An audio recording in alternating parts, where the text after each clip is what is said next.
बात बहुत पुरानी है। प्राचीन चीन में एक व्यक्ति रहता था जो एक सन्यासी बन जाना चाहता था और पारलौकिक भावनाओं में डूब जाना चाहता था।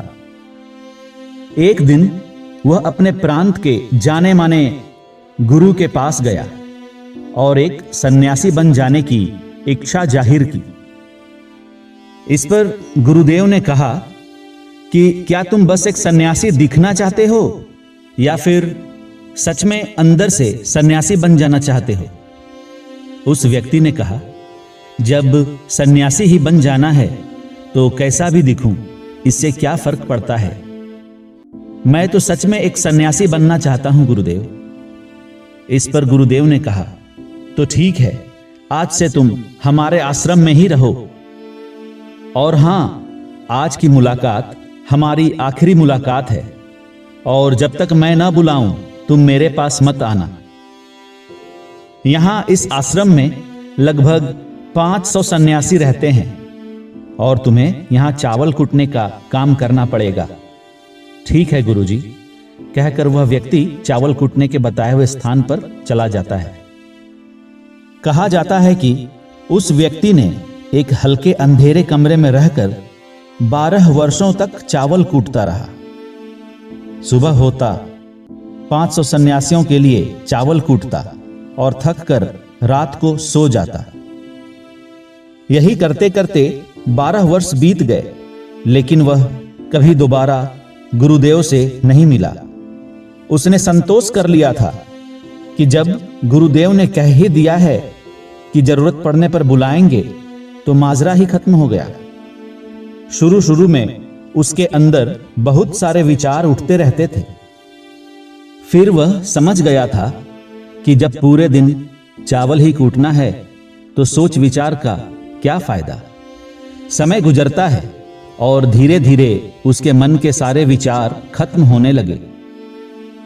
वह चुपचाप सुबह से शाम तक बस चावल ही कूटता रहता। जब गुरुदेव ने कह ही दिया है कि मेरा काम चावल कूटना है तो सारे सवाल ही खत्म। उन्होंने कुछ सोचकर ही ऐसा कहा होगा। लगातार 12 वर्षों तक एक ही काम करते करते उसके मन में विचार उठने ही बंद हो गए। वह एक शांत व्यक्ति बन गया और उसका मन एकदम खाली हो गया। ना कोई शौक, ना कोई सपने, ना उलझने, बस सरल सा एक काम। दिन भर चावल कूटता और रात को थक कर सो जाता। पिछले कई वर्षों से यही उसकी दिनचर्या बन चुकी थी। मन के उथल पुथल से मुक्त होकर वह बस अपना काम करता रहता। देखते ही देखते 12 वर्ष बीत गए। फिर गुरु अपने उत्तराधिकारी के लिए घोषणा करते हैं और कहते हैं, जो भी शिष्य को लगता है वह इसके योग्य है, आज रात मेरे कमरे के बाहरी दीवार पर कुछ पंक्तियां लिखें, जिससे जीवन का सत्य उजागर हो और मानवता के लिए सही कर्मों की प्रेरणा मिले। लेकिन यह विचार उसके हृदय से खुद के होने चाहिए, ना कि किसी किताबों या शास्त्रों से। गुरु की इस तरह की अधिसूचना से सभी भयभीत हो गए, क्योंकि गुरु बहुत सख्त थे और उन्हें धोखा देना नामुमकिन था। आश्रम के सभी शिष्य शास्त्रों को पढ़ चुके थे। शिष्यों में से एक शिष्य बहुत सोच समझकर उस रात कुछ पंक्तियां गुरुदेव के कमरे की दीवार पर लिख दी। उसने लिखा, मन एक आईना है जिस पर भ्रम रूपी धूल जम जाती है। इस धूल को साफ कर दो तो आध्यात्मिक रोशनी से जीवन का सत्य प्राप्त हो जाता है। सुबह जब गुरुदेव उठते हैं और इसे देखते हैं तो चिल्लाने लगते हैं, किसने मेरी दीवार खराब कर दी? वह मूर्ख कौन है जिसने यह लिखा है? उसे यहां लाओ। लेकिन वह शिष्य तो लिखकर रात को ही आश्रम छोड़ चुका था, क्योंकि वह जानता था वह पंक्तियां किसी शास्त्र की थी, उसके अपने अनुभव की नहीं। सारे शिष्य चौंक जाते हैं और आपस में बातें करने लगते हैं कि वचन तो इतना सुंदर और ठीक ही लिखा हुआ है, मन तो एक आईने की तरह ही तो है, जिस पर यह मेरा है और वह तेरा है जैसे बात विचारों की धूल जम जाती है, जिसे साफ कर देने पर सत्य का प्रतिबिंब नजर आने लगता है। सभी ने कहा, गुरुदेव खामखा गुस्सा कर रहे हैं, अब देखते हैं इससे ऊंचे वचन कौन लाता है। चर्चा पूरे आश्रम में चल रही थी, माहौल गर्म था। इसी पर बात करते हुए कुछ सन्यासी उस चावल कूटने वाले के पास से गुजर रहे थे। उनकी बातें सुनकर वह व्यक्ति हंसने लगा। इस पर उन सन्यासियों में से एक ने उससे पूछा कि क्या बात है, तुम हंस क्यों रहे हो? इस पर उसने कहा, गुरुदेव सही ही तो हैं, किस ना समझ ने यह लिखा। इस पर सारे शिष्य चौंक गए और बोले, तू तो जब से आश्रम में आया है चावल ही कूट रहा है और हम दिन रात शास्त्रों को पढ़ पढ़कर मर गए, तो अब तू हमें सिखाएगा कि क्या सही है और क्या गलत। उनमें से दूसरे ने कहा, तो क्या तू कुछ इससे भी बेहतर वचन लिख सकता है?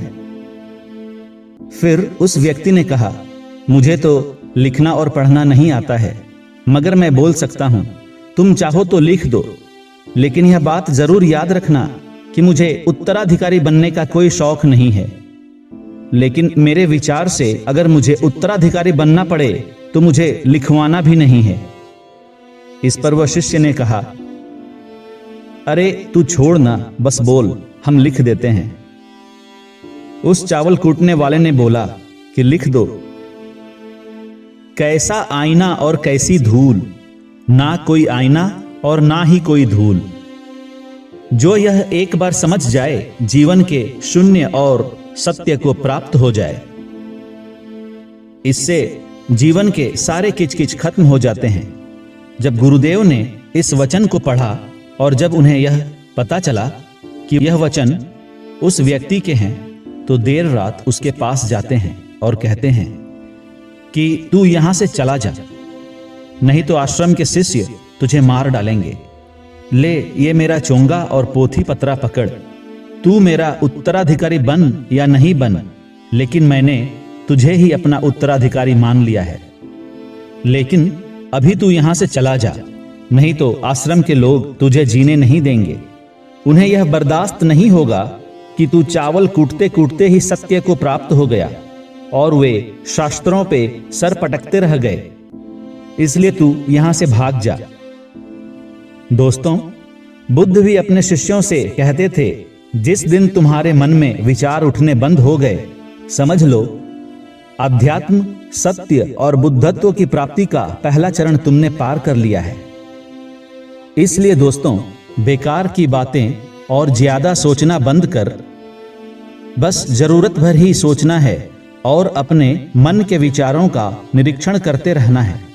ऐसा लगातार निरीक्षण करते रहने से मन के विचारों पर हमारा कंट्रोल हो जाएगा और हम बेमतलब की चिंता से मुक्त हो जाएंगे। दोस्तों, यह कहानी आपको कैसी लगी? कमेंट करके बताएं। आप सभी का बहुत बहुत धन्यवाद।